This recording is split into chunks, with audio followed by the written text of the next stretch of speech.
વાત કરી ગાંધીનગરની તો ગાંધીનગરના દહેગામમાં મેશ્વા નદી ઉપર નવા પુલનું ખાતમુહૂર્ત કરવામાં આવ્યું છે। 19 કરોડના ખર્ચે તૈયાર કરાયો છે પુલ, જ્યાં ધારાસભ્યના હસ્તે કરવામાં આવ્યું છે ખાતમુહૂર્ત। ત્યારે આસપાસના લોકોને મુસાફરીમાં રાહત મળશે, ત્યાં મોટી સંખ્યામાં ગ્રામજનો ઉપસ્થિત રહ્યા હતા।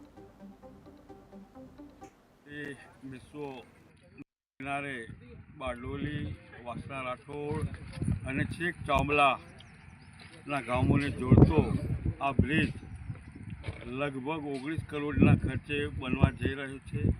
આજુબાજુના ગામડાઓની જેવા કે અરસુલી, બારડોલી કે વાસણા રાઠોડ આગળ ચોબલા ડેમ આ લોકોની બહુ માગણી હતી કે એમને લગભગ 18થી 19 કિલોમીટર અંતરે ફરીને જવું પડતું, એ હવે બિલકુલ તાલુકા પ્લેસ પર જવાનો સુગમ રસ્તો બનશે।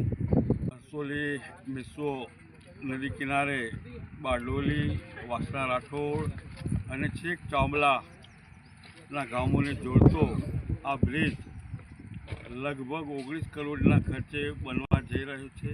આજુબાજુના ગામડાઓની જેવા કે અરસુલી, બારડોલી કે વાસણા રાઠોડ આગળ ચોબલા ડેમ આ લોકોની બહુ માગણી હતી કે એમને લગભગ 18થી 19 કિલોમીટર અંતરે ફરીને જવું પડતું, એ હવે બિલકુલ તાલુકા પ્લેસ પર જવાનો સુગમ રસ્તો